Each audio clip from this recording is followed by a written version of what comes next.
Toronto. VK on the beat. Check.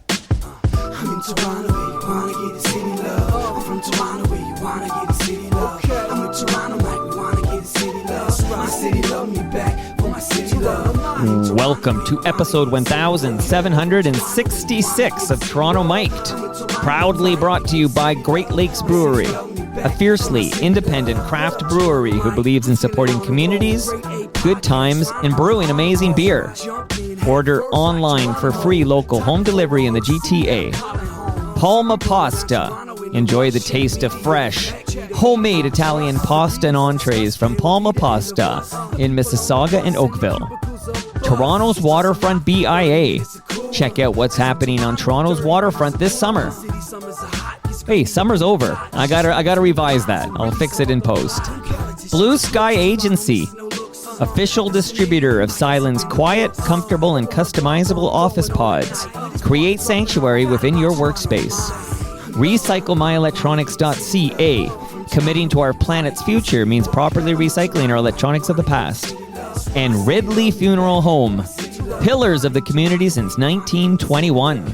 Today, kinda sorta making his Toronto Mike debut, but not really. It's Jim Moore. Welcome to Toronto Mike to Jim. It's a pleasure to be here, Mike. Big fan. Not the first time caller, though. Well, let's explain that it's like this is your first, and for people who hear that song, they think Jim just left the Zoom, but there were two of you, and one of you has left, but hopefully the right one left. But you popped on Toast, the most recent episode of Toast. I kicked out Misogyny by Rusty, and you were my secret special guest. So this is technically your second episode of Toronto Mic'd. Factual. In 1 month. Well, it's like Lauren Honickman, you know? Sometimes you gotta... Oh, he's great. Yeah, so you remember Lauren from City TV, right? Yes. Yeah, I do. Yeah, very much.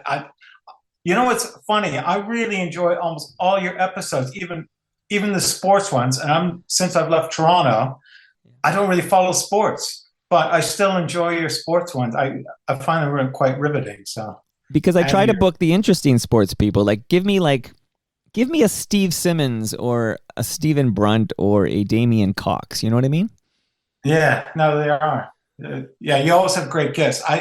I'm trying to think of one that's failed and I can't. So yeah. Oh, that's awesome to hear. So I know we did touch on this in Toast, but I feel like it's a brag. Like I'm just gonna pump my tires here. But when you get your Spotify Wrapped, remind me what was the real number? Like you. It was I think it was 0.0017. Is that right? Is that I can almost visualize. Okay, so to be clear, because I like this fact, Spotify says you're in the top 0.0017% of Toronto Mic'd fans. Listeners, yeah. I listen to a lot of podcasts. It's my radio, so yeah. I'm surprised that you're not number one. Like, if you're 0.0017, that means at least somebody has heard more. Maybe your wife? Definitely not my wife. She hears enough around the house, yeah. Definitely not my wife. So, here, I want to dive deep into the history of Rusty. Do you think there's another podcast on the planet that mentions Rusty more than Toronto Mic'd? No, I laugh. It's almost every third episode. I go, this guy, he's the super. I think you like the band more than we do. I was thinking of because I just saw this. It's funny. I'm wearing my Pearl Jam shirt I bought in '98 at Molson Park because of the Yield tour, and I'm wearing it because on Saturday I saw a Pearl Jam cover band at a local park near me. They're called Pearl Jamming. And they were really good. And then I was thinking, I wonder if there's a Rusty cover band out there. And then I thought, oh, there probably is. And it's called Rusty. Still rusted. Yeah. Well, you know what? I might get in trouble with this, but there are people that are other bands, believe it or not, that are fans of the band Rusty. And I kept trying to get clarification from Ken McNeil, the godfather of the Rusty. Because it was literally after yours, he emailed me with someone, I don't know if I can say it, I know this isn't really helpful, but someone quite famous Canadian band is covering Misogyny. It was funny. It was literally the day after we did that episode. There's someone quite famous. They're putting a covers album, and they are doing Misogyny. You can't tell us who? Well, I don't know. I tried to get clarification, but I don't think I should, because I don't know why. But I've looked on the internet and I have found a cover of it already. But I'll leave it at that. Oh, you're such a tease. I know, but I was really excited because I've got two teenage boys. When I told them the band, they go, "Really? Wow, really? That's it's cool. A big band then." Okay. Yeah, really, yeah. And is it Sloan? No, I know those guys. I'm a Halifax. Well, I'm not. I'm from the Valley. I'm from outside of Halifax, so I knew those guys living in Halifax. But no, it's not Sloan. It's actually bigger than Sloan. Bigger than Sloan. Is it a Canadian band? Absolutely. Our Lady Peace? No, we used to tour with those guys. They're super now. They wouldn't cover. That would make no sense. Well, I'm just going to keep naming bigger bands. There's not. Okay, so go ahead. They're younger than that, but they're seasoned pros now. They've been around quite a while now. But. My goodness, is Nickelback covering Misogyny? That's big news. No, that would be all right. Okay, well, stop guessing. Financially, that would be okay. I wouldn't be complaining about that. That's like when 5440 found out that they were going to I Go Blind was going to be covered by. You know what? And it was Neil. That's who I want to talk about. 5440. Those guys were so great. They've always been great. I remember when Neil got the news about that happening, we were playing St. Andrew's Hall in Detroit. And Neil goes, "Jim, I want to talk to you about something. Do you know how this would work out? There's a band called Hootie and the Blowfish. They're covering us for Friends." I go, "You're laughing. You're minted, man," which was true. Yeah. When Neil was here, because of course that was on the Friends soundtrack, but the cover of I Go Blind, which was a big hit in the States, was not on Cracked Rear View. So I feel like they had a payday, but they could have had a bigger payday if that song was on Cracked Rear View, which sold a lot of copies. But it was on Friends. Yeah. But I feel like the Cracked Rear View sold a lot more copies than Friends. But it was in the show Friends. Right. Friends plays forever. It's somewhere right now. Someone is watching Friends. No, good point, Jim. So don't be shy. I know you're a big fan. I'm going to ask you about a recent episode off the top, and then we're going to get into it. Okay. And I want to hear about all the Canadian rock bands that you've collided with, and I need a deep dive into Rusty, of course. And we'll talk about your origin. So you mentioned that you're from Nova Scotia, right? Yeah, I'll briefly cover that. I grew up in a town called Wolfville, Nova Scotia. And it's funny, this ties in. One of my best friends who did pass away 2 years ago was a guy named Andy McNeil, who actually figures into your episode about Stephen Lucky. He played with him, and Scotty also played with Stephen Lucky. But I grew up in a town like that, a lot of musical people. My other best friend, Kevin Jollymore, literally just has a series that launched on Bell called Charles TM. So it's a little town, a university town, but there's a lot of musicians and actors come out there. But Ken McNeil grew up in the town from Kentville, which is down the road. I'll try to tighten it up, but he moved to Toronto and was playing with my other friend, Kevin. But then he started a band called One Free Fall, and that's a whole story. Well, you know what? I want the One Free Fall story, because you can't tell the Rusty story without the One Free Fall. But let me play something. I don't even know what I'm playing here, man. So I'm going to play something, and you'll tell me. So I'm going to play it for about 30 seconds, then I'll bring it down. But okay. Oh, no, wait.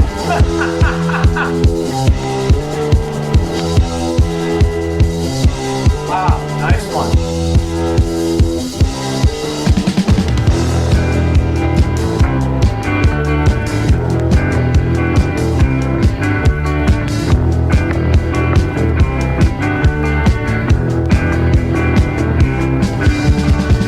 Sitting alone or in the crowd, you never notice.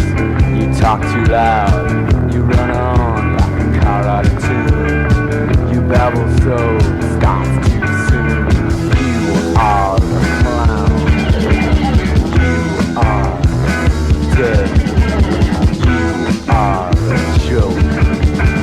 That's left unsaid.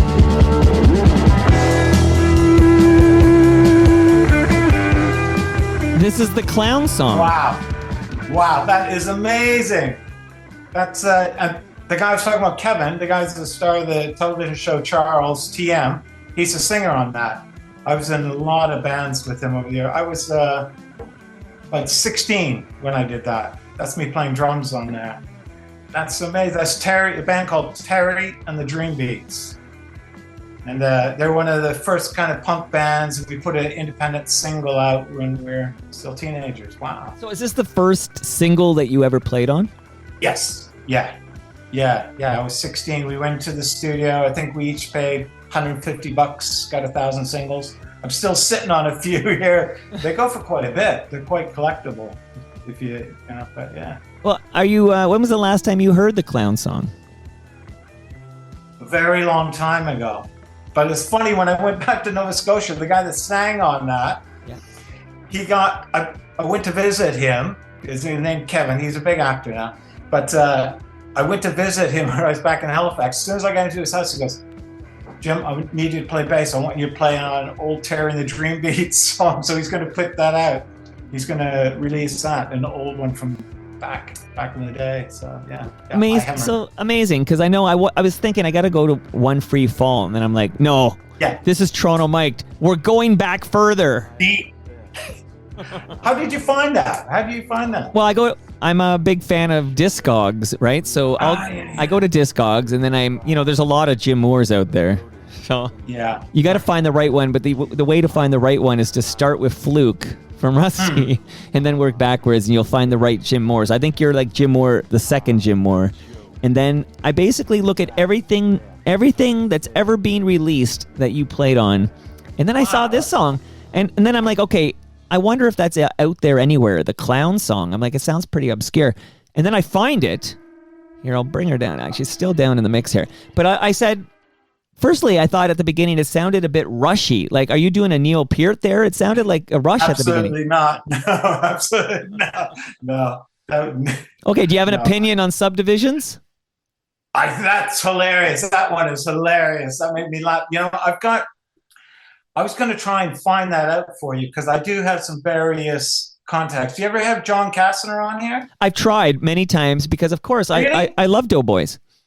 Yeah. And well, he's got a lot of contacts. He's friends with all those guys. Well, can you get me John Kastner? Like, I want to talk to him. You know what? I will do my best. Like, no. I always say, because when I talk about Rusty, you can't talk about Rusty without One Free Fall, but you can't talk about Rusty without Doughboys. No, Scotty. No, he was the original Doughboy with Johnny. They're Montreal boys. But this is Toronto Mike. And I don't know how much John Kastner likes Toronto. Well, listen, I did an April Wine episode, so maybe if he listens to my Miles Goodwin April Wine episode. Okay, where I put it to you, sir. Yeah. Where are April Wine from?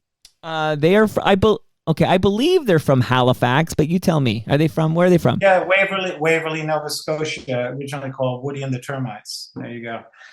Definitely knew they're a maritime band before they go to Montreal, like for sure. Because I've talked. Well, when he passed away, Miles Goodwin, there was a lot of April Wine talk on the show. So, okay. So before we get into One Free Fall, from Wolfville, Nova Scotia, and I know because you listen to every episode, on Friday, I called up Ben Rayner, who is in Halifax. Yeah. And can you tell me, so I recorded it. It was a phone call. Because I knew, I wasn't hearing that story for the first time. I knew the story. So I was literally just catching up with my friend Ben to check in on him to see how he's doing. Yeah. And then I recorded it and I dropped it because I've done this 600 times, whatever I've done it. I've done it a lot. And I felt good about the episode. I didn't love the fidelity of the episode, but I realized this is a guy on a phone with wind in Halifax. And I figure, okay, it sounds like a guy on a phone with lots of wind and stuff. So I knew the fidelity was bad, but it was still my buddy Ben for an hour or so. But then the reaction has been very interesting because a lot of people absolutely love it because it's so raw and so honest. But then a lot of people are troubled by it. I need to know what your thoughts are on the Ben Rayner episode. I was really quite troubled about it. I'd be in the latter, and I was worried for his well-being, and I hope that he has friends like yourself or other friends, and I was hoping, I was thinking more therapy, because I think you've probably been, everyone's been in a bad spot post-relationships. We're adults, and sometimes not just friends are the people you should be talking to, because a friend has their own story to come into it. A therapist doesn't have. So I was hoping that he gets someone to speak to, because it sounded, even though he's putting it across in a good way, it didn't feel to me on a gut level that he was in a good place. And I felt really a lot of empathy for him, because that's a really tough place, financially and for his daughter and stuff. So yeah, he's it's because I re-listened. So you're in, like, I'm in the room. I was in the room. I was in this room right here on the phone. I can't even see him, right? Yeah. Or I can actually see you. But I lived it, then I drop it, and then I think the next day or later that day I went for a bike ride and re-listened, because I got some feedback that it was tougher to listen to than I thought it was going to be. And then I listened, and then I heard from Ben. So I'll read a couple of things Ben published on the app formerly known as Twitter, which somebody said, hey, so I didn't see this till a couple of days later, but Ben wrote two things. He wrote about his episode of Toronto Mike. He wrote, who needs to, and this speaks to what you said, where you can't just talk to friends because friends are very biased and, but he wrote, who needs to drop $140 an hour on therapy when they've got a pal like Toronto Mike? So he wrote that, but then he wrote, after that he wrote, this was fun. I was pretty down yesterday, but this cheered me up.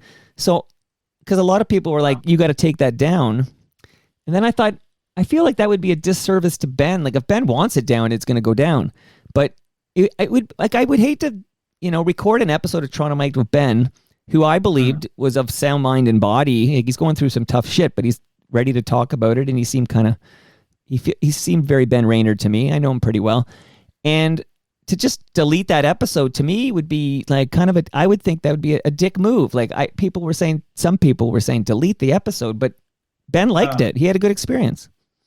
Yeah, and it probably did make his day talking to it. And it does help clearing, obviously, getting things off your mind. But no, I wouldn't delete it, but I was just concerned. I had a little bit of empathy for being in that kind of position. It's, sure. Yeah. Well, that's just it. It's also precarious. No, I know. So we're gonna get to one free fall here, but I felt like Ben's not alone in this. You had a bit of it. I had a bit of it. A lot of guys have been through some, especially when it comes to your full-time job, your relationship, your marriage. When you have, especially if you have kids, I feel like a lot of guys are in a similar spot to Ben, and hearing somebody kind of talk through it, I think that's good. Like, it's good for people to hear that, not everybody's story is sunshine and lollipops and rainbows and, No, when you put across that I completely understand the point of it. The hit was not seeing his daughter every day. He is seeing, but that the things that you take for granted, you can empathize with that. They're not seeing every day that you think you're always going to see. So and then I thought it was interesting when I just said, like, okay, because Ben's from the Maritimes like you, so it's like now he's his mom's in New Brunswick and she's got a couch he can always sleep on and things like that. But I was like, what if, because Ben tells a story like his ex-wife just said, like, I'm moving to Dartmouth, but what if she was I said, just what if she was moving to Berlin? And then Ben very quickly said, I'd be in Berlin right now. So one side thing that I don't know Ben's ex-wife, and I don't cast any judgments, and I'm only getting one side of the story, but I do not like the idea that somebody can move their kid that far away from the kid's other parent. Like, it just bothers me on a personal level that if my ex-wife had just said, hey, we're moving to Texas, I don't think you can. I don't think legally you can. Well, I just know in this country, you couldn't even get on if a couple are separated. You can't just get on a plane and go to Dubai. They can grill you at when you're going. You have to sign some kind of a waiver. Exactly. Exactly. So I was a little surprised by that. They could actually move provinces because what if financially he is rough financially? What if he couldn't even do that? Get to the Maritimes. Well, I know somebody who lives in Burlington. I almost said Berlin. In Burlington, which is not Berlin, home of the spoons. Yeah. And his ex-wife threatened to move their kids to London, Ontario, and a judge stopped it because it was too far. Yeah. So I don't know. I won't get involved. It's I'm here to support my buddy Ben, but I don't like hearing that. It just doesn't seem fair. It doesn't seem fair to Ben Rayner, the father. Yeah. But I don't know enough to speak any further on that. Okay, you want to change do you want to change the channel? Yes. And, Captain Bring Down. All right, and don't be afraid. Like, this is Toronto Mike. Like, I'm worried you'll think, okay, I'm on CBC Here and Now or something. Not Here Now. That's a Toronto show, but I'm on some CBC show, and I got to keep this succinct and high level. No, please tell me the origin of One Free Fall, a band from Wolfville, Nova Scotia. I have to say, though, I was warned by my partner, Nolene, not to get canceled. She gave me a list of things not to talk about. Can I see that list? Let me approve this list. Exactly. They're all your kind of touchstones. Yeah. Well, One Free Fall, the original band, actually, it was mostly Nova Scotian. A guy named Sandy Graham, the guitar player, drummer, a guy I grew up with, a guy named Jimmy Williams. And it was Ken McNeil, and there was another guy called Jim Rocket. There was two guitar players, and the bass player. There was a guy named Marty Lake Diddlewa, a guy I grew up with, who actually plays bass on Terry and the Dream Beats. So it was all Nova Scotia guys that moved, going to town, going down the road, And they were playing. I was playing music. I was a drummer forever, but I decided I was going to go become an actor. And I came up to Toronto to audition to go to the Potato Patch. Is that Humber, the Potato Patch school? I don't know. Oh, and it was university, and I auditioned, and I got in. But the guy said, listen, you shouldn't bother going to university. You should just go to auditions and get yourself an agent. Anyway, while I was up there auditioning to become an actor, I went to see my friend's band called One Free Fall at the Quartet, which is the name of the first EP that was released many years later. And I saw Ken McNeil singing, who I'd never seen. I went, that guy's it. Because they just had a temporary bass player. I said, guys, I'm going to go back to Nova Scotia. I'm going to buy a bass, and I'm going to become the bassist in your band. I'd never played bass in my life. Wow. And that's what I did. I moved back, got a bass. A month later, I moved up and I joined the band. And that was One Free Fall. They're all, except for Jim Rocket. Jim Williams, he's from Nova Scotia. He grew up the street from me. Ken McNeil's from Nova Scotia. Sandy Graham, the guitar player, is from Nova Scotia, not in the Valley. But so it's all these kind of Nova Scotia boys playing in Toronto. And that was One Free Fall. Okay, I'd like to... Now, I'm rudely interrupting you. I try not to do it. In person, that's easier. It's harder remotely. But I want to play a bit of audio and then pick up whatever you're on there. I want to get back to that. But okay, so let's just play a little bit of this. You must be something more than meets the eye.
What are we listening to here, Jim?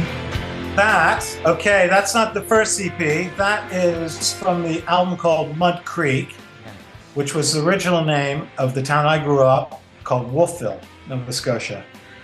Do you know who's playing keyboards on that? Oh, I want to guess. Lawrence Gowan. That's Lawrence Gowan. No, Jason Snyderman. Sound Record, of course, with Chris Wardman producing at Metalworks, Gilmore, Of course. Triumph. I need a moment here. Okay, so Snyderman, who I recently saw on keyboards for Chalk Circle. Yeah, I heard. Yeah, I heard that. I was on at the Elmo, and there he is, and Son of Sam, of course, yeah, Wardman. from Blue Peter. Hold on, here's the vocals. I was, long build up before vocals in that song. Yes. Holy smokes. Yeah, epic. Okay, here, let me hear a bit of this here.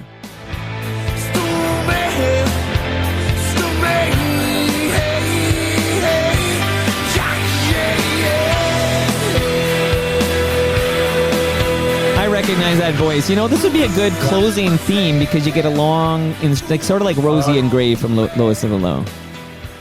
Yeah. So that's Jason, and Chris Wardman produced that. Obviously, that's why Jason's there. So, yeah, but we did an EP before that. Okay. And then we did that one in Los Angeles. This one you're listening to, Mud Creek, that's from Metalworks. Okay, and this is 93? Yeah, and that's on Handsome Boy. That's Jeff Rogers, because no one wanted anything to do with us. The One Free Fall, we pushed a truck up a hill for many, many years, trying. There's a beer in Nova Scotia, which is available in Canada, called Keese. That's what I grew up drinking, Keese. Their tagline is, those who liked it a lot. Which is infuriating that not everyone likes it, but those who do, they really like it. Like our friend Roy, do you know Roy Pike at all, the guy, the video maker? He's done everyone. No, but I do know Jeff Rogers. Yeah, well, they're friends as well. There's people like Roy Pike that One Free Fall is one of his favorite bands of all time. Rusty's okay, but One Free Fall, Well, yeah. Okay, so a little few. First of all, about Jeff Rogers is he's very actively, like, he listens and he's always pitching me guests, and sometimes he's arranging for guests. Good. Jeff Rogers, in fact, I'm thinking of my neighbor Jerry Levitan, the kid who interviewed John Lennon. He's a buddy of Jeff's. Yeah. And he came on because Jeff went over and said, hey, in your neighborhood, there's this podcast you should do. And he did, and he's a great FOTM now. But just shout out to Jeff Rogers. He's been a great supporter of this this podcast. Okay, Yeah. and hearing Ken, I'm digging this vibe. So I think I talked too much about Rusty, not enough about One Free Fall. Maybe that's Scotty Mac's influence. I don't know. But please continue. So, because I'm curious how you came to be hooked up with Chris Wardman, who's also an FOTM, as you know.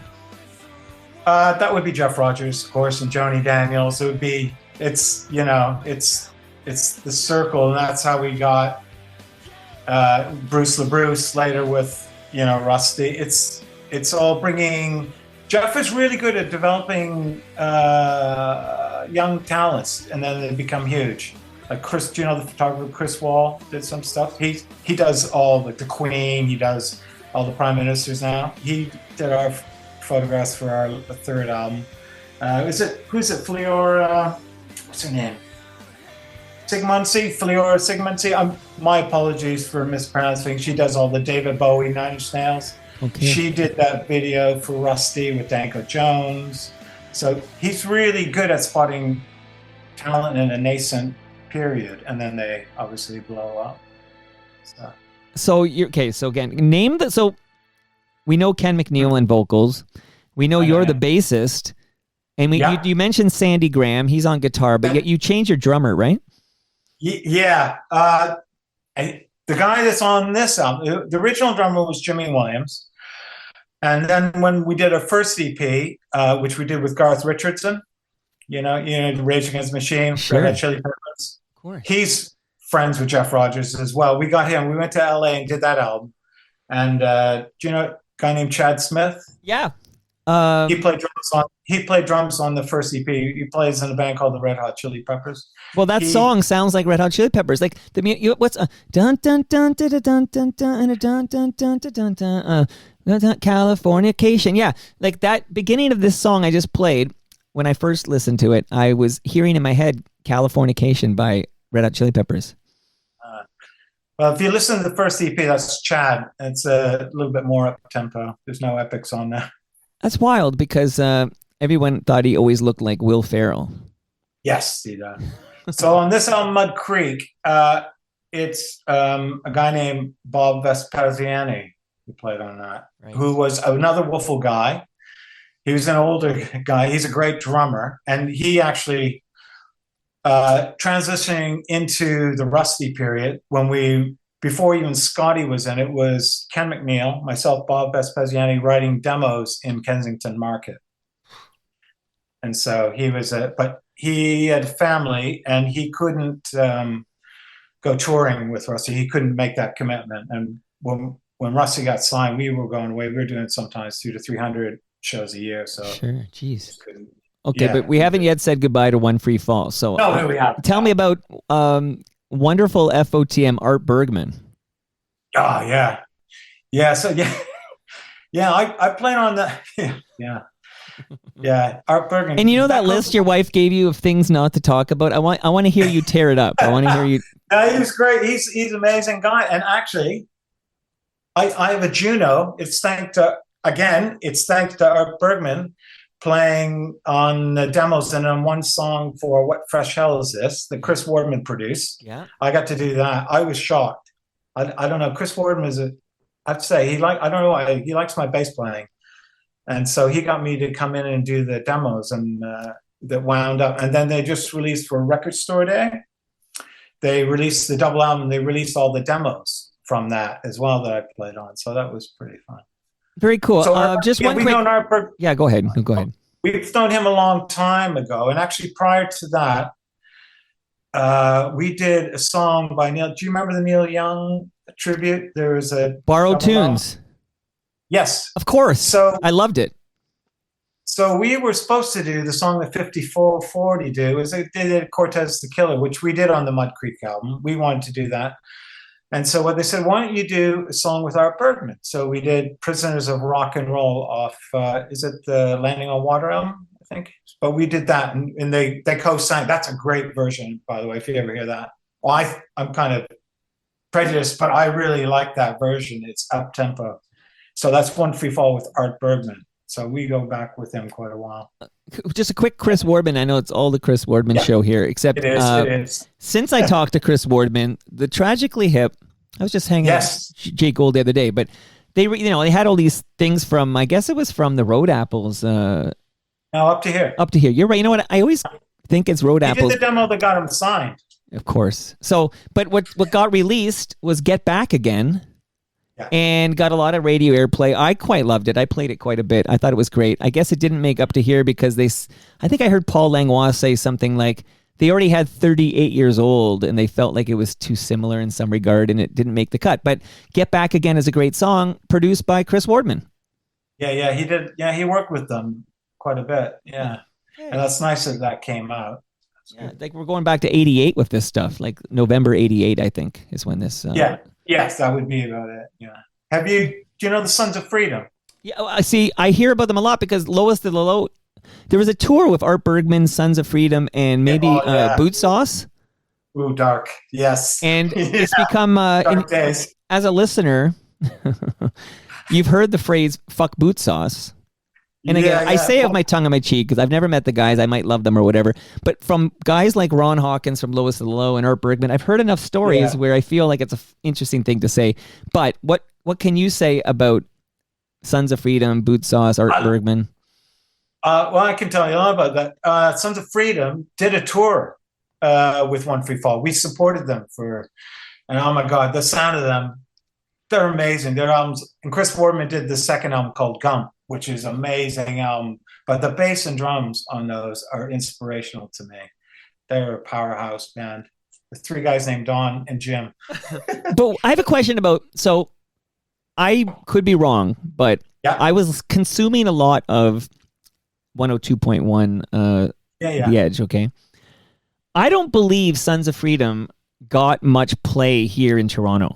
No, they didn't. When I talk to somebody from out west, for example, they talk about Sons of Freedom the way I talk about, Rusty or whatever. Like it's a big fucking band. But why is it that I don't even think I can't think. I know I hear about Gump. It's a good album. But Sons of Freedom was off my radar. But I was consuming so much Canadian alt rock at the time. Like, how did I miss it all?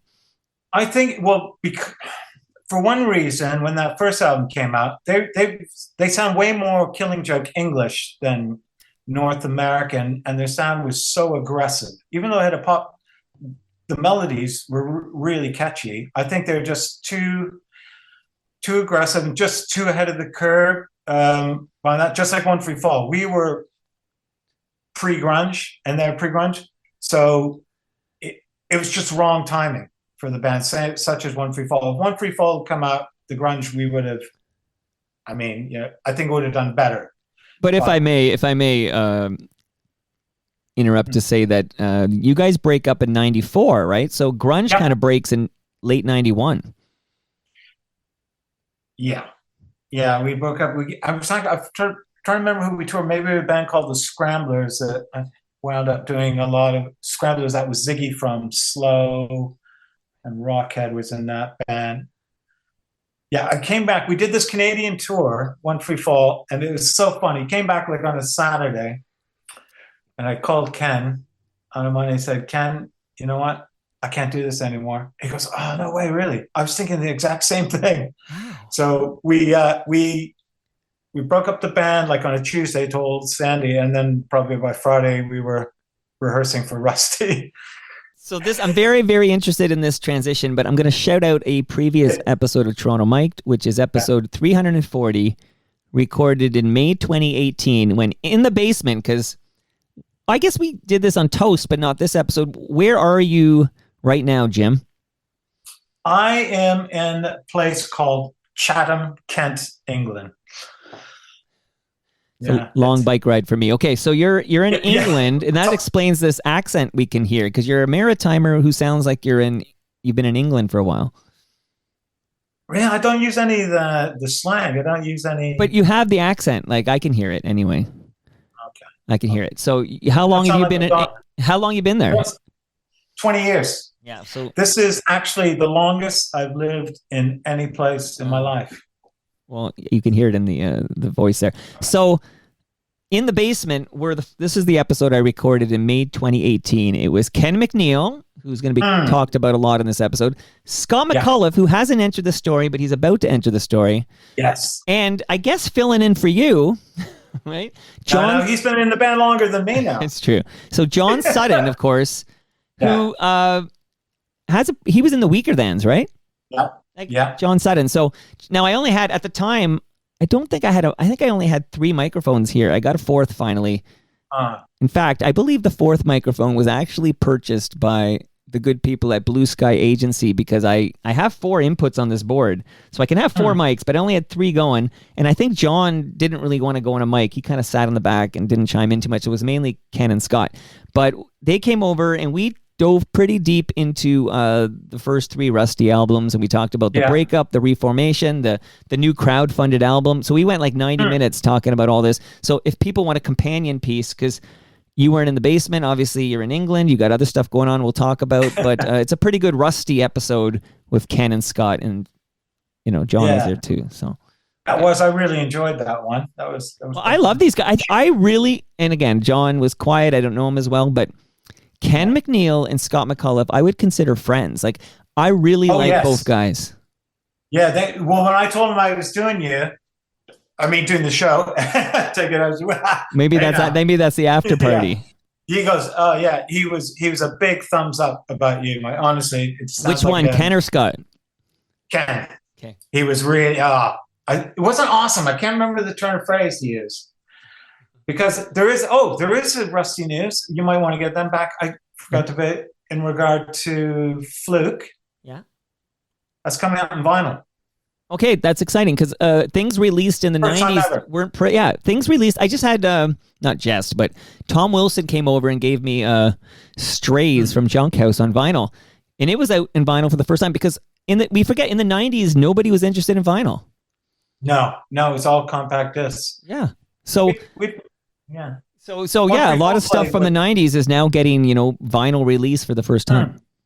Yeah, and it looks really nice. I think it's colored vinyl they're doing. It looked. I saw a proof of it. It looked quite good. Well, I'm going to reach out, and I told the story on Toast. I'll tell it quickly now, which is I was at, where was I? Sneaky D's, and watching Rusty, and they were doing Empty Cell.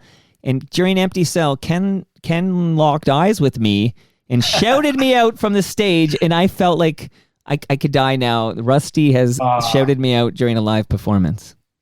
Yeah, no, he gave you props when because we've been doing some emailing about this other thing, the cover song that's coming out, and vinyl. We still have a chat. It was me, Scott, and Ken. We still have a WhatsApp thing and go off topic quite often. Well, now that I know they're going to listen, I'm getting nervous over here. So you'll have to carry it, Jim. Okay, so we got to get Rusty here now. So we just, as you said, One Free Fall has broken up.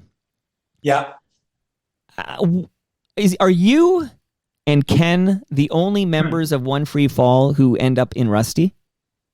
Well, the original writing session was Bob Vespasiani as well. And if you look on the Fluke album, he's half on it, and it's Mitch Perkins on the other half.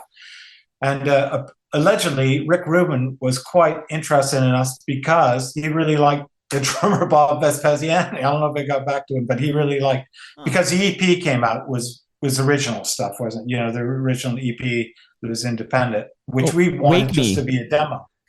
This is Wake Me. Yeah, and there's 5 songs on that. And we just wanted to use that as a demo to put around, but everyone said, no, you got to release this. This is, and it was the opposite of One Free Fall. It was literally like a bidding war that people were flying us in, taking us out for, lunches and all that kind of stuff. It's really strange. You push a truck up a hill for 8 years and nothing happens. And then, you just get together with the right people, and all of a sudden it was like that. We played a couple Elvis Mondays, William News thing at El Macombo, and it just took off. I mean, I think it was after the 3rd show that people started flying in. Can you name the songs that were on Wake Me, the EP from '94? I'm guessing it would be Misogyny, wouldn't it? And it would be Misogyny. Well, Wake Me is obviously on there. Wake Me. Was it Billy Boy on that? Or was it? Well, I'm testing your memory, but I don't actually. I know. You're asking the wrong guy. I just write the songs. Come on, man. Okay, you're off the hook here. But bottom line is, Campus Radio would start playing these songs from the EP. Yeah, they did. Yeah, and it didn't have to really get service and work like it did later. It wasn't someone calling and getting ads. It really did. It really took off. And that video for Wake Me, I remember it being on Much Music all the time. Yeah, Chris Lefko did that, and a lot of the people were just friends of ours. So that was really good. Yeah, that was Any relation to Elliot Lefko? No. Elliot, oh man, he's great. Have you managed to get him on? Well, so I've had many one-on-one with this, and it's a bit of a bone. Not that I respect the man, except I've told the story a couple of times. I sound bitter when I tell it, but I've had many a conversation with Elliot, who says he loves Toronto Mike. He even gave it a big glowing review on Apple Podcasts. He loves Toronto Mike. And his brother Perry has been on Toronto Mike multiple times, actually. But Elliot said he politely, the most polite decline I might have ever had. And it sounded like he was really a private guy who didn't want to do anything in front of the mic or camera or whatever. And then FOTM Simon Head put out a documentary. Yeah, he toured with Rusty forever.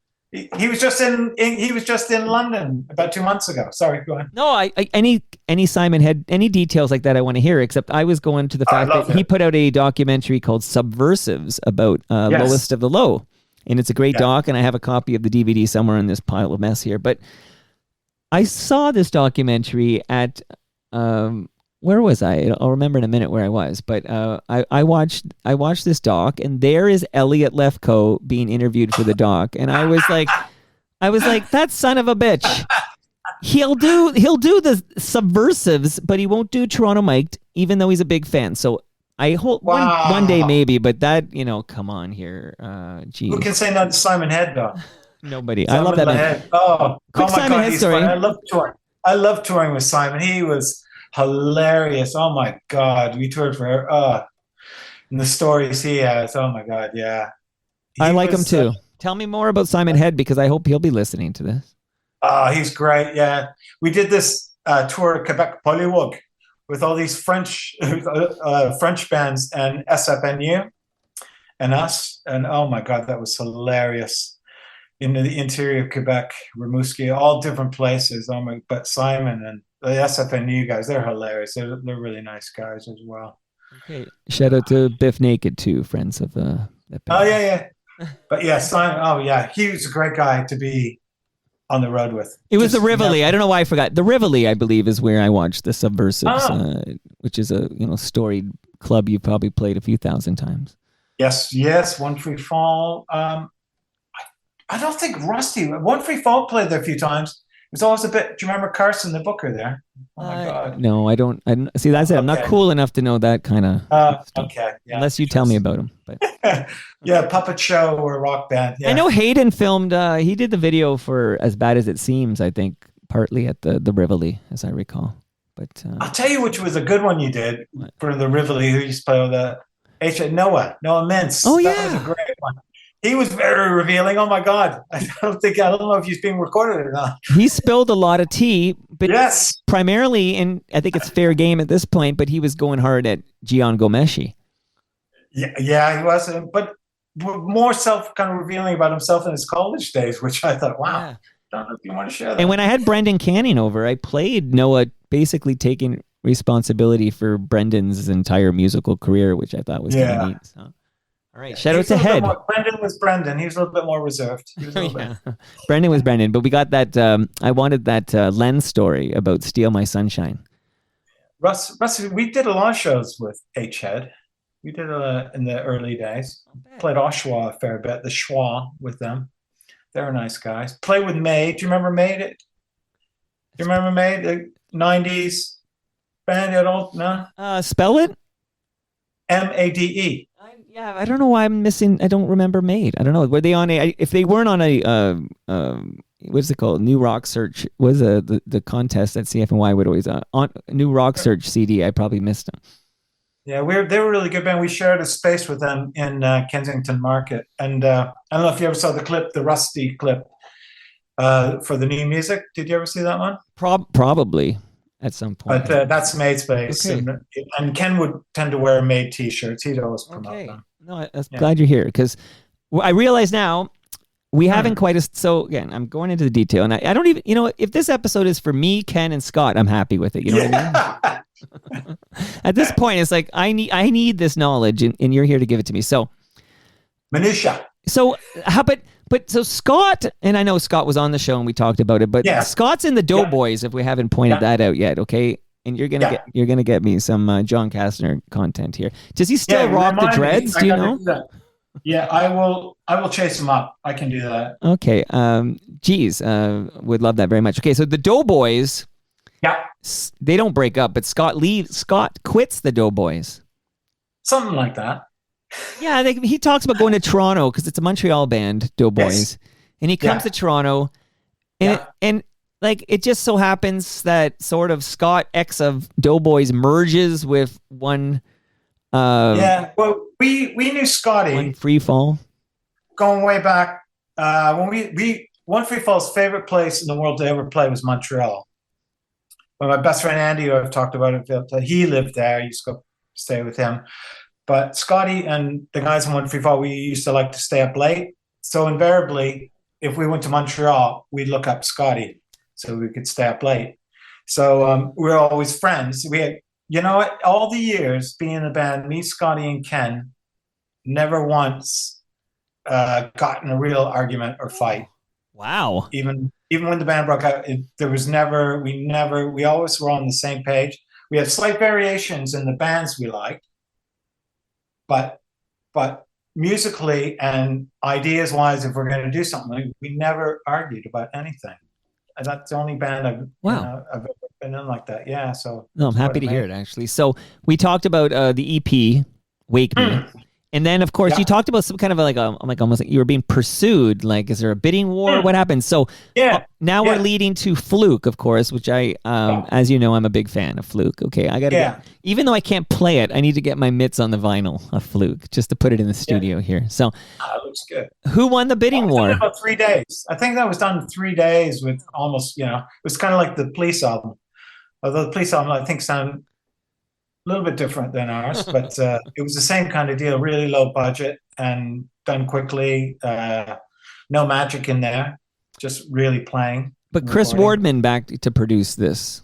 Yes, yeah, and Matt Mateo. Who do you know Matt Mateo at all? That guy's a real. He worked with Ashman Isaac, big wreck. He's an amazing producer himself. He did the last Rusty album, Out of Their Heads. Okay. Same place, Present Studio. He's a funny guy. By the He's way, great.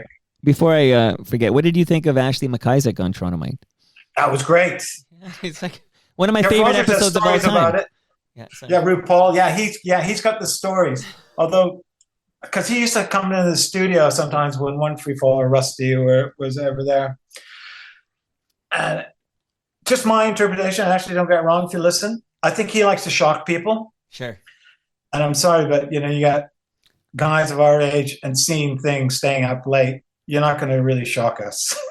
So it didn't kind of fell on deaf ears when he's trying to, But, Well, I found it sort of like, how, what's a work and what's a shoot in the old wrestling parlance. With Ashley, I've been thinking about, okay, what's a work and what's a shoot? Because like some of these stories, it's like, okay, I just don't know. Did this RuPaul thing happen? No one's going to admit it on the RuPaul side. So it's like, I don't know. I don't know. I guess you had to be there, I suppose. But you weren't there.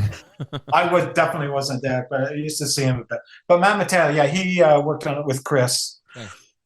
And yeah, I like the Scotty story. Did he tell you about is it Groovy Dead?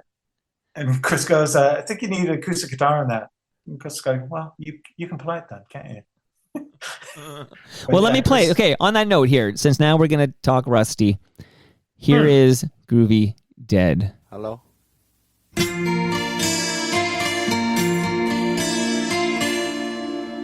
I hit top speed, I smoke the dragon.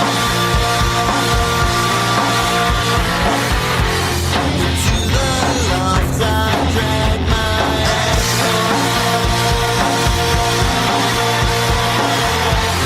Stick my head under the pillow.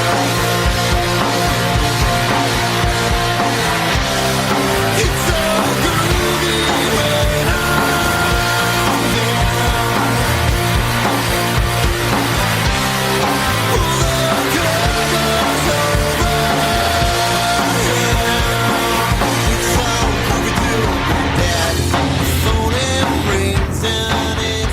And now, Jim, we're going to listen to all of Fluke together, okay? Yeah.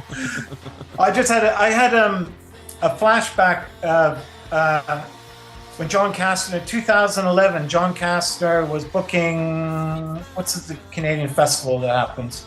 Edgefest? North by Northwest? North by Northwest, yes. Yeah.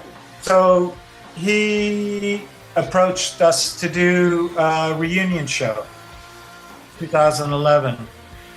And he flew me over. It was funny because it tied into me starting a new job. I had to go to San Francisco, but I got to bring over my little boys, my wife at that point, Jody, and they got to see me play. We played, is it Nathan Phillips Square? Is it down? Yeah. Yeah. So we played that. Yeah. And that was, for lack of better words, it was rusty. It wasn't great. It was okay.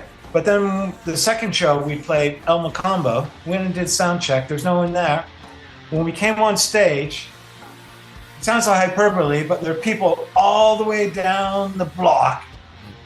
The place was jamming. It was so packed. And everyone's singing. And I turned to Ken and go, I don't ever remember us being that popular, man. It was amazing. That was obviously my last show playing with him, but what a way for me then playing with Rusty. It was amazing. It was such a great show too, I thought. Amazing. Okay, so That's amazing. But before we get you out of Rusty here, so Fluke, I mean, I don't need to, people listen know what's going on here. Misogyny we talked about on Toast, and we talked about the video with Bruce LaBruce's The Hustler White. Yeah. Name of the film, and Danko Jones you mentioned, and then California's on this thing, of course, and that gets you Groovy Dead we're listening to now, of course. Wake Me is on here. I mean, I think it's a playthrough, and there are a bunch of songs you would hear on CFNY, for example, or a video. Oh yeah. We still when you look at the SOCAN thing, that's the reports for your songs get played. We still get played. It's still primarily Canada, but it's weird. There's places around the world that play it, which I don't understand why, but you still get. I can help you understand because it's good shit, man. Hey, you haven't mentioned Black Sheep. Yeah, okay, well, so talk to me. So there's a bunch of, yes, now we got to do the greatest hits here because you already mentioned, and it's interesting because I only now realize Chris Wardman produced What Fresh Hell Is This for Art Bergman. So yes. He's like the sun. Everything's revolving around Chris Wardman. Yes, it is. He's the man. You're not allowed to play cymbals with Chris Wardman's albums. Oh, that's a fun fact. Yeah, no ride cymbal. You can only use floor tom. He doesn't. Any band he works with, that's kind of forbidden. He'd almost take it away if you could. Okay, so before we get to Black Sheep, unfortunately, not as good as Tommy Boy, but that's not your fault. But we'll get to that in a moment here. So you get a Juno nom, right, for Alternative Album of the Year. Yes, the same. And Art won it. So you won it technically. Yeah, I've got a Juno. I can show you. I literally. I've got I got the nomination Juno, and I also got for being involved on the winning. So that's funny though, because you lost and you won, and the rest of Rusty must have joshed you pretty good. I guess you beat him out. But so What Fresh Hell Is This by Art Bergman wins. Rusty's Fluke nominated but beat by Bergman. But you do play bass on at least one song that made it to What Fresh Hell Is This. Okay, cool. Yeah, that was fun to do too. Okay, I often another thing I reference Rusty and Fluke all the time on this program, but I do try to slip in references to one of my favorite Canadian movies of all time, which is Hardcore Logo. Ah, yes. Try to slip them in. I'm a big fan of hardcore. Whenever I did it with Sophie B. Hawkins, I think I said she was going on a Hardcore Logo Western Canadian tour. I think I told her here. Oh, do you do that kind of thing? Just slip it in with it? Yeah, she's not going to know what the hell I think she asked me a few questions what the hell I'm talking about. But you did Let's Break Robert Out of Jail. Yes. Was on a tribute to Hardcore Logo. That was by Rusty. Yeah, I watched that again recently. I liked it better the second time.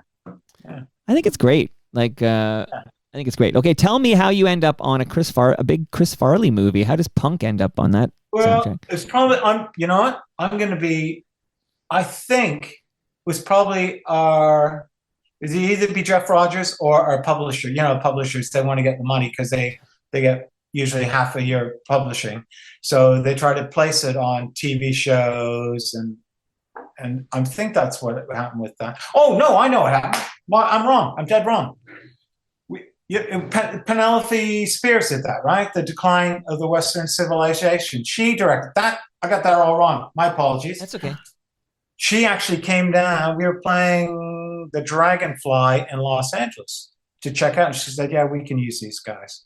So that I forgot about that. Yeah, that's a story. Well, things are going big. This is like 96 or whatever. Yeah, it was really big. Yeah. Things are happening for Rusty here. And I do like to talk about Snow Job whenever I can. Yeah.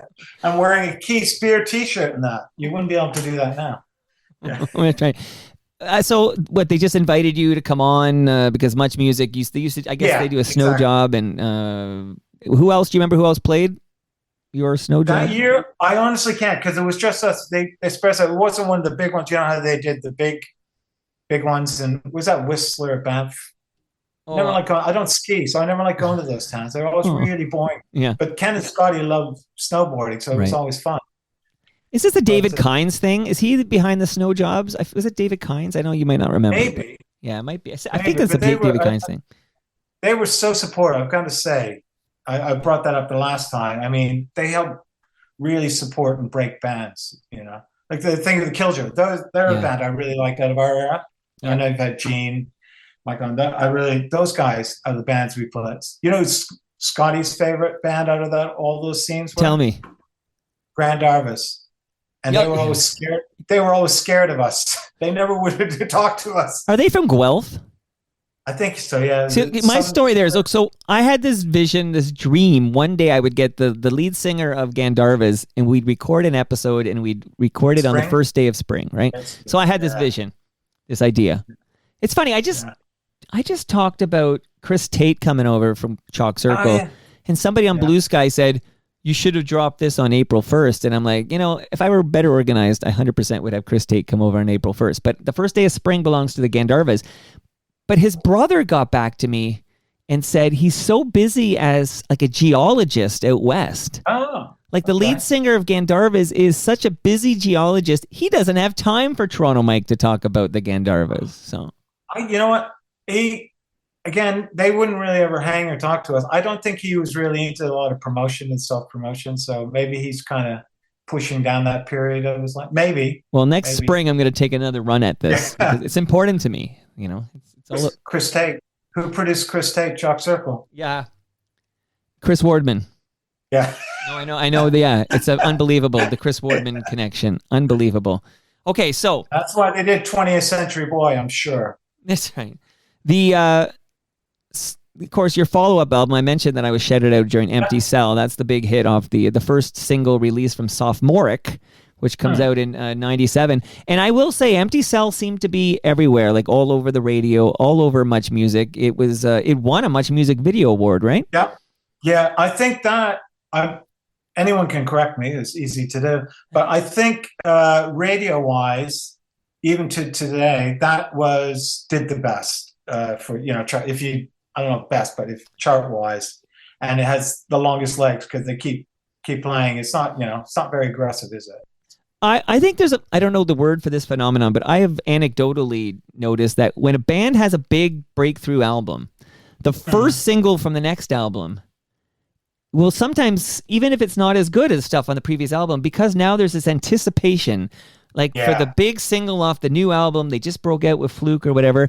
I feel like it gets inflated because of being the big lead single of the follow-up from the breakthrough. I don't know if we need to create like a term for this, but I've noticed an Empty Cell, which is a great song, but I mean, it probably would be the biggest song by Rusty because it's the first single off the follow-up to the big breakthrough.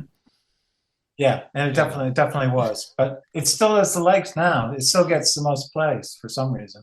Okay. Yeah. Now some fans think you guys only put out 2 albums. Do you know? They'd be wrong. They'd be very wrong because Out of Their Heads. Yes. How quickly did that come together in '98? Very quick. Very quick. Very, very, very quick. Yeah. Is it 50-50 covers and songs on that? There's a lot of covers. Sunday morning, Scotty sings that. He does a beautiful job of that. Right. Yeah. But we're talking about like maybe 3 days total for Out of Their Heads. Yeah. Yeah, the only album we ever spent time on was the Sophomoric album with Garth. We actually stayed in Vancouver and did it at Mushroom Studios where Heart did their albums. Cool. And so, the Sophomoric was, So why are you playing your farewell show in 2000 at the Opera House? Well, we did that, to come because when we broke up, we never really officially broke up. It's weird. No one's brought up this, but me and Ken, before we broke up, we were going to do an album with Attic. Do you remember Attic Records? I've had Al Mayer, the late Al Mayer on the program. Yeah, me and Ken had lunch just off Yonge Street. I forget what his place. And we kind of agreed verbally that we were going to do an album with them. I don't know if Ken will remember or Scotty remember it, but I do. And then we broke up. Yeah. It was just to do sometimes, because we didn't really formally do a last show. I think one of the last shows was probably London, Ontario. That's when we broke up on the way to the show. And then, so we felt it would have been right to do it. So, yeah, that was a good show. People flew in from all over. That was a fun show, actually. Now, I may have not prompted from some stories from Rusty's heyday that you wanted to share. This, you could just spit them out here. But one note I got from you was it was a link to the aforementioned Chris Wardman's SoundCloud page. Could you tell me, because can I read what you wrote and then you can tell us the story? Yeah. Okay. And then I will click this and see if I can play it. But Rusty recorded for consideration of a film soundtrack, but they passed and had, I guess, Courtney Love? Yes. I rephrased it, but okay. Yeah. Okay, tell me that story. Well, again, it was another thing.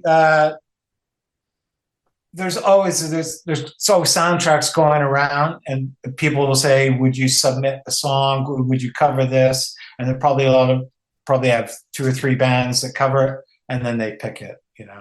Because back in those days, there's a lot of money in sound. There still is. I think there's probably more money in soundtracks than any other kind of thing. Because remember when Metallica did that Mission Impossible? I think they got paid up front over $1 million to do that song just for it. So there was consideration, and I think we just did that while I think we probably got some money to do it, and then we might have actually recorded some more songs. But I'm trying to think what time period that might have been. That might have been, was that 96? I think. Whenever that was done, we probably got some money out of them and probably paid for some other songs we did at the same time. We probably banged that off really quickly. But I hadn't heard that in years, and then Chris put it on a while ago. Oh, you want to hear some Season of the Witch? Yeah, I thought it sounded quite good. We used to do it live for a little bit after that too. So Courtney Love, what Courtney Love song? Do you remember or no? Was it a whole song? I don't know. I could probably look it up, but okay. I honestly can't remember. I just remember that. Sorry, gentlemen, on this occasion, it's a no. Oh, well, let's play a little bit of Rusty's Season of the Witch. Yeah, and this was never released anywhere, so this is only on Chris's. Oh, okay, so it wants me to sign in to play it, so give me a moment here. I got a note. So I dropped that Ben Rayner episode, and if you listen, I keep in the first part where it took me 3 calls to get him to answer. Yes. And I kept it in. And I kept it in because I was trying to let people be a fly in the wall for the chat. Like, nothing was edited out. And then I got this note on some YouTube, like, basically like ticked off at me that I kept that in. Like, why are you making me hear the technical stuff? But then I was thinking, really? Every other podcast on the planet would have edited that out. But I personally, for my show, which I own and it's my show, I like that stuff being in there. Like, this is all part of the, you're now a fly on the wall for this chat I had with my friend Ben Rayner. But here's some Season of the Witch.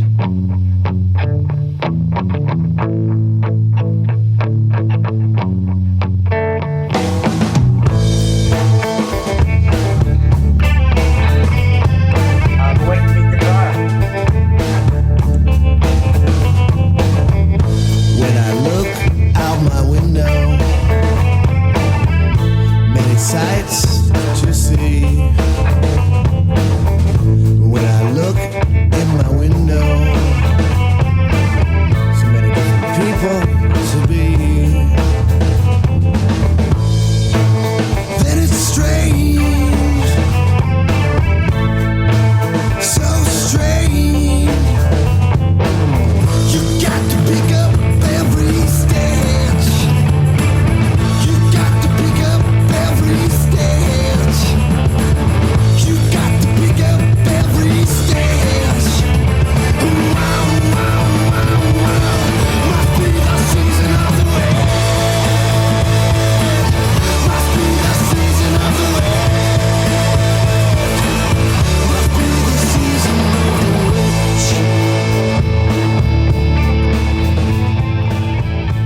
witch. Jim, did you tell us? It goes like that. What It goes movie? like that for about 3. It goes like that for about 3 more minutes. Did you tell us what movie this was going to be? What soundtrack? I can't remember. I honestly just blanked out. I don't even remember recording it to be It is me though. I know that's my That's bass. wild. Okay, yeah, that's Yeah. you on bass. Okay, Season of the Witch. we did Okay. it in presence again. Probably Matt Mateo, and it would have been obviously Chris because he's posted that. Yeah. Do you mind if I shout out a couple of events happening, some sponsors sure. real quick here, and then we'll talk about your final, because you talk about that reunion in 2011. And I guess that's it for you and Rusty, and then we'll find out quickly like what you've been up to since. What have you been doing since 2011? My goodness. Coasting. Well, I also have another song loaded up here. So, cool. I mentioned I went to Discogs. I have to find out everything Jim Yeah. Moore did. But this is the day we're talking is September 22nd. And on Thursday, which is September 25th, we have TMLX 20. I've been calling TMLX 20 TMLXXX. Pretty clever there. 2 X's for 20. Look at how smart I am. But it's happening at 6 p.m. on Thursday at the GLB Brew Pub. So thank you to Great Lakes Beer. This is not their brewery, but this is their brew pub at Jarvis and Queens Quay. Thank you for hosting us. Everybody's getting a free drink and then free grub. They make their own food there, so no Palma pasta, and we'll be enjoying Great Lakes, the GLB Brew Pub on Thursday. And the exciting announcement, Jim, you'll have to book a flight because I wish. in Mississauga for, I want to get the date right, November 29, which should be the last Saturday of November, we're all collecting at Palma's Kitchen in Mississauga for TMLX 21, and I'll be doing a live recording. We always have a lot of fun at the annual Palma's Kitchen recording. Everybody is invited, so I want to make sure everybody puts in their calendar November 29 at noon. Be at Palma's Kitchen in Mississauga. Everybody, get that flight booked. I want you, everybody, your kids, your wife, everybody to be there, Jim. So, Palma What kind pasta. of beer will they have there? What kind of beer are they going to have? Well, I'm gonna bring cold GLB, man. Yeah, absolutely. We drink GLB. You mentioned those who like it a lot. I remember that ad campaign for Keefs. Yeah. Keefs. That's like but here in Ontario, it's all GLB all the time. So thank you, Great Lakes. Thank you, Palma Pasta. I mentioned the good people where Doug Mills is the man's name from Blue Sky Agency. They bought me my 4th mic. They also bought all the chairs in this studio. I hope the listenership knows that. And they sponsored Toronto Mic for 2 months. And this is almost the end of the 2nd month. So I just want to say, if anybody out there needs a creative, dynamic work environments, the person to talk to is Doug. I've been talking about Silence Pods. This is like a privacy booth, basically, that you have for the office. Those things are cool. But talk to Doug. He's Doug at blueskyagency.ca. Thank you to Doug Mills for stepping up. I will have an episode later this week with the good people at Waterfront BIA. So we'll talk a lot about what's happening this summer, and I realize summer's over, so it's what's happening in this autumn on the waterfront. Ridley Funeral Home. Love the good people at Ridley Funeral Home. Brad Jones. His podcast is called Life's Undertaking, so subscribe to Life's Undertaking. Since you listen to Toronto Mike, Jim, I feel like you could do these yourself, but you could recycle. Yeah, I do. You could do the recycle my electronics. Where's my measuring tape? I gotta. I get nothing. Next time you're in town, I'm gonna get you a measuring tape from Ridley Funeral Home. Yeah, you get nothing. That's the one downside to doing this. But how often do you find yourself in Toronto? You know what? I haven't been. Ding dang dong. It's been over 10 years, but I'm planning to take my boys next year to come to Toronto. Well, you got to let me buy you a GLB, and then I'll give you some measuring tapes. I will accept that because my younger son, Frank, he's really keen on going to Toronto. So is Ronnie. But yeah. I knew there was a Frank in the family because 2 of you jumped on this Zoom call, and one was named Frank. So yeah, that's probably his. So yeah, it changed a lot. I mean, the last time, every time I go back, because I moved there in '85. Right. And then every time I came back, I used to come back for business at least once a year for quite a while. And it just changed every time. You know what I mean? I'll bet. It's one of those things where when you live here, you don't notice it. But if you go away for 10 years and come back, you keep mentioning Kensington Market. I swear to you, I bike this city. I don't get to Scarborough as often as I should, but the rest of the city I get to a lot. And I still think Kensington Market is the last truly cool neighborhood in Toronto, like that still feels like it's the 90s. have the corporations moved in though? Have Oh, they that's got the it. So Starbucks? like this, it's still honestly. I'll go there on a Saturday. I'll bike there on a Saturday, and I'll just kind of walk it and go into all the vintage clothing stores or whatever. Whatever, hang out there, and it feels. And again, maybe I'm wrong, but it still feels like the '90s. Like so, I don't think there's many neighborhoods left like that. So shout out to Molly Johnson because they just had the Kensington Jazz Festival. I don't know if you know this Molly Johnson character. Have you Yes, I'm very ever met familiar her? with the work. Yeah, my friend went out with her for quite a while back in the day. Well, there's the T right there. How did that go? Cameron at the Cameron those days back. Yeah. Anyway. Of course, shout out to Bora. We got a John Bora. Yeah, I know John Boer very, very well. He back in the days, Neon Rome, and then with William New. I lived with William New for a short while, and it's a small community in some. Well, it used to be a small community in some way. If anyone from the community who would have good stories hasn't been on Toronto Mike because I'm an ignorant guy, you can totally like a lot of FOTMs will. Blair does this a lot. Blair Packham, Steve Paikin does this a lot. Alan Zweig does this a lot. Will basically be like, you need to talk to this person, and they'll explain why. And almost all the time, I'm like, okay, So just throwing it out there. But I just want to. Ian Blair, you're pretty good though. You've got pretty good with the people in the scene that were actually there and part of it. So. Oh, I love Ian Blurden. I was at the Change of Heart reunion show recently on Geary Avenue here. I was there for the garage, the Sound Garage. Cool venue. Okay. So just want to just let people know if you have old cables, old electronics, old devices, don't throw it in the garbage because the chemicals end up in our landfill. Go to recyclemyelectronics.ca. Put in your postal code and find out where to drop it off to be properly recycled. So thank you to all the sponsors. A couple leave at the end of the month. If anybody's interested in partnering with Toronto Mike, please reach out, mike@torontomike.com.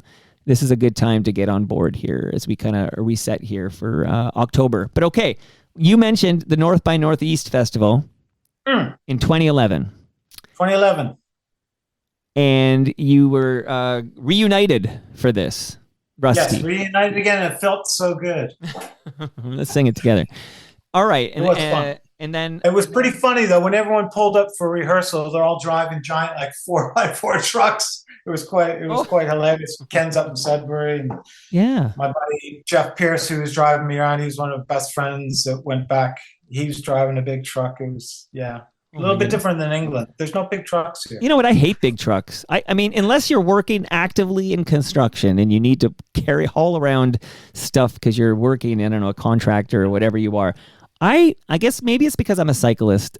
I find the automobiles here, they're so big. Now you got like cyber trucks cruising around and it's like we're being invaded by some other country has their tanks on the ground or something. I hate these big automobiles. I don't understand myself why in a city like Toronto. I guess in the 905, I guess they just like bigger is better. They think, but why would you ever want to live in Toronto and have an automobile that large? To listen to new country music. Oh boy! All right, I'm going to get myself canceled here. I got to be careful here. Okay, so you, Jim, you moved to England in 2005. Yes. But the reunions in 2011. Yes. So you come back for the reunion? I did. John Castner arranged that. That was fantastic. Yeah, we came back, did some rehearsals and played the shows. And again, that was quite amazing. It felt really good. It was quite fun. But we know for a long time, I hadn't been doing music for a long time, and I didn't know if I was going to be doing music again. So I wanted to have, my boys were really young then, but I want them to have some sort of documentation of saying, oh, Dad used to do this. Oh, that's what Dad used to jump around and be silly, playing music. So, but since then I've gone back into the playing music again, and so they know me for that. But for a long time, that's not what Dad did. So, yeah. But Dad, if I may call you that, you were the bassist for Rusty. But they got John Sutton on bass. Yeah, and he's a much better bassist than I will ever be or ever was. So when you do this reunion in 2011, are you on drums? No, he wasn't there. He wasn't there in 2011. Yeah, the Wikipedia, I kind of corrected that because the Wikipedia had that wrong. Yeah, it still has it wrong. Yeah, Wikipedia had it wrong. So after we did that, then they got John. I think Ken and Sky said, we could do this. Why don't we keep, this was good. People seem to like it. Why don't we continue? And then they got John, who's amazing in the band. He's great. The Wikipedia, which we can correct because Rosie Gray T.O. listens to Toronto Mike, and then Rosie Gray T.O. goes in and makes the appropriate edits.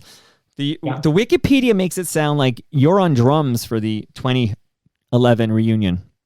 No, that was John Lully, right? Who was in a band you might know called Boot Sauce. That's right. Okay, you know what? I'm glad you brought that up. So I say fuck Boot Sauce, but not him. He came over and played with Rusty. John Lully's great. I got to get him on Toronto Mike here just to talk Boot Sauce.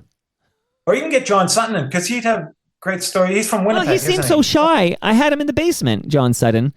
And he didn't want to talk, and I didn't have, he'd have to share a mic, but that's not that hard. It's a swing boom thing or whatever. Yeah. He really seemed quiet and shy of the mic. And maybe that's because he didn't want to take a spotlight away from Ken and Scott. I don't know. So I don't know if that's... He's got his story. He's a great songwriter, great musician. So, although it wouldn't be Toronto if he's from Winnipeg. No, but I don't care. I don't care. I'll talk weaker thans. Of course, I would talk to. Okay. I hate Winnipeg. Come on. So you're now done with Rusty. So is 2011 your swan song with Rusty? That was it. Put a fork in it. It was done. Done. And then John Sutton takes over on bass. Yes. Yeah. So you have nothing to do with Dogs of Canada, for example. Nothing. They did share before they did, which was really kind and nice. And they told me about all that. That was nice. And they kind of, again, we got that chat. So they'll ask me about something from the past because even though my memory's not great, it's better than theirs. So, well, you know what you need to do? You need to add me to that chat. Okay. Is it on WhatsApp? Is it on WhatsApp? Yeah. Okay. I want to be added to the Rusty chat. Because if you've ever looked in the Facebook Rusty, it'll always be with invariably be. I have absolutely no memory of that. Because Rusty used to like to stay up late as well. Listen, I think I can be an honorary member. Just add me to the Rusty chat. I need to know what's going on there. So you're in. So you said you were not. So now you're back to performing on, I guess, on drums, right? So tell me a little taste of like what you've been up to since 2005 when you moved to jolly old England. Well, I got approached after, again, a late night session, having a couple real ales. And I'm in a band called The High Span. They're very prolific. They did an EP, did a full album. Second album is coming out on Spin Out Nuggets before the end of the year. They're all great guys. It's quirky, very English. I don't know why I fit in, being a post-grunge rocker. Listens to a little bit harder music at times, but they're quirky, great songwriters, great. And I'm also in a band called the Dutch Embassy, and they're kind of a pop, they're more traditional kind of indie pop. Their album's coming out before the end of the year as well. And then I play in, it's a cover glam band that has all these different musicians from other bands like The Claim, again, some from the High Span, and different Medway bands that are doing that. So I'm playing lots and lots of drums, and which was good because for a long time I wasn't doing music. So what were you doing when you weren't doing music? Like, is it a secret or? No. One of the reasons I moved over here was to get a job, because after playing music, I worked for a lot of bands, teching. Bands like the Crash Test Dummies, Jimmy's Chicken Shack, Joy Drop, from Tara Sloan, probably. Of course. So I did that. I worked that end of the world. Kind of like Simon Head, right? Because Simon Head does that for Lois at the Low and different bands. Yeah. So I did that for a while, and then I just retired from doing that. I went back to college, went to George Brown, took marketing, did that, worked, interned at an agency, but I struggled, even though I had contact, I struggled to get a job as an account manager within advertising within Toronto. And it was literally banging my head. And I had an opportunity through who's now my ex-wife, Jody, her brother-in-law had a publishing company, offered me a job in England. She said, would you like to move to England? I said, yeah, really? So we just moved stakes, and I've been doing in publishing for the last 20 years. And that's what I do. Oh, cool. Okay, good for you. Now, I'm going to play one more song I mentioned. I loaded up, but you said Tara Sloan. So Yeah. unpaid sponsorship here, which is that friend of the show, JD, he has a podcast called the Tragically Hip Top 40 Countdown. And Oh, yeah. I've heard that. Yeah. yeah, they're going to have a grand finale. Well, I stuck my episode in the Toronto Mike feed, so I talked about Fiddler's Green, and I stuck it in my feed there. But they're doing a grand finale. I'll be there. It is, I want to get the right date. It's October 4, so Saturday, October 4th, at the Rec Room in downtown Toronto. They're going to have a Tragically Hip cover band called the Strictly Hip. Yeah. And they're going to have Tara Sloan is going to be a special guest for this episode. So you mentioned Tara Sloan. She's a good FOTM. There's like... She did the thing at Massey Hall for that, didn't she? That's For the right. book? So absolutely, she did. Absolutely, she did. So the tickets are $25. So TMLX events are free, but you don't get the value. You don't get a Strictly Hip. Although you get the Royal Pains, which are just as good, if not better. But okay, I digress. So these tickets are $25, but there's a promo code for Toronto Mike listeners to get 15% off. So if you buy a ticket or 2 or 3 to see this Tragically Hip Top 40 Countdown event on October 4, use the promo code Toronto Mike, all one words, all one word, Toronto Mike. You can save 15%. So you mentioned, I think you go to eventbrite.ca and you can find it there. But use the promo code Toronto Mike, save 15%. Can I play something for you, Jim? Absolutely. Little build up here. I feel I should talk it up, but...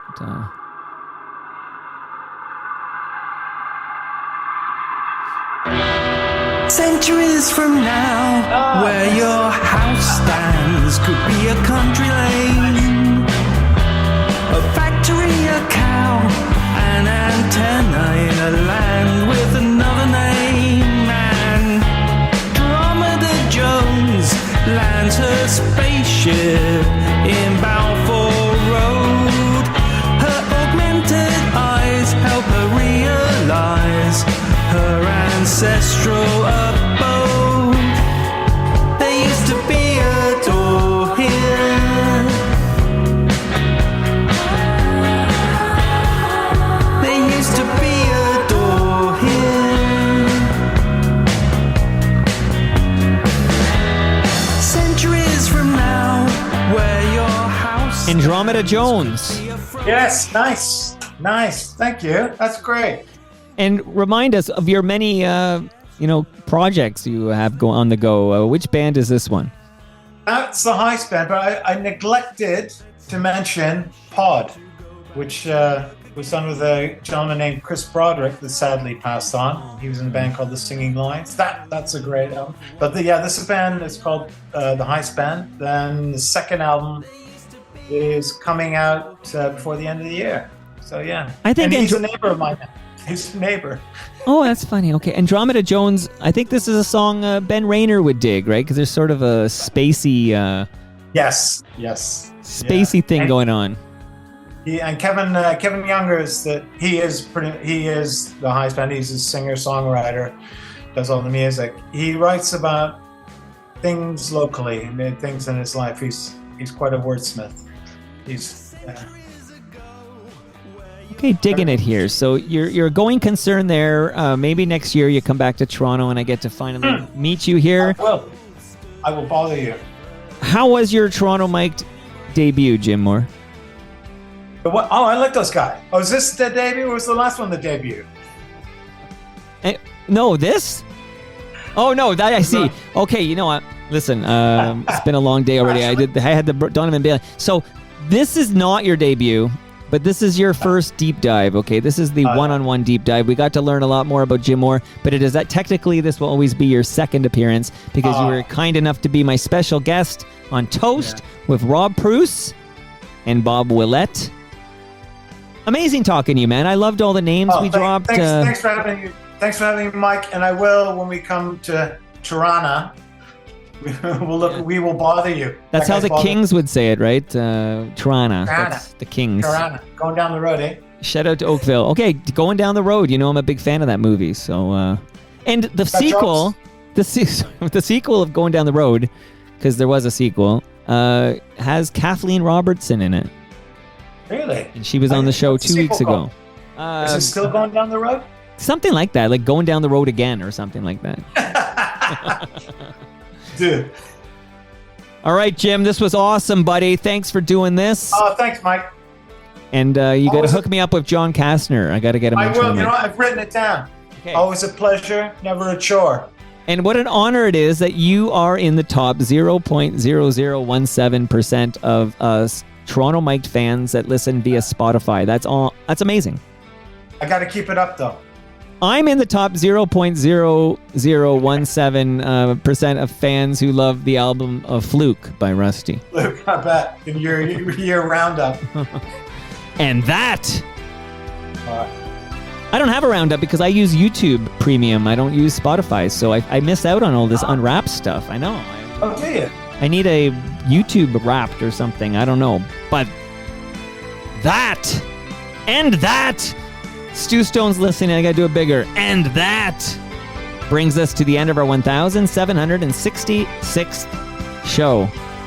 Go to TorontoMike.com for all your Toronto Mike needs. Much love to all who made this possible. Let's patrons like you. Go to patreon.com/TorontoMike. And I promise any day now I'm going to go and clean things up in there so it's a better experience. But heck, become a member today. I'll get in there tomorrow. You'll see. Great Lakes Brewery. They're hosting us on Thursday. I can't wait to meet a bunch of diehard FOTMs at GLB Brew Pub on Thursday. That's going to be awesome. But Palma Pasta, they have us for the big one. Everyone's invited to Palma's Kitchen on November 29th. Put it in your calendar. It's at noon. Be there. Toronto's Waterfront BIA. They're my next guest on Toronto Mike. Can't wait to talk to them. RecycleMyElectronics.ca. Blue Sky Agency. And Ridley Funeral Home. See you all again. My next episode will feature the Waterfront BIA people. Can't wait. But on Friday, Jim, this is exciting. On Friday, in this basement, a couple of Atlantic Canada people, a couple of Maritimers named Chris Murphy and Jay Ferguson, together yes. in the basement. I used to buy records from Jay when I lived in Halifax. Oh my God. See, I love what a small world we live in. I know Chris is from PEI, but he then moved to Halifax. But is Sloan the biggest band to ever come out of Halifax, or is that April Wine? No. Is it April Wine? I would say so, yeah. I would say yeah. Well, Sloan, Friday, in the basement, be there.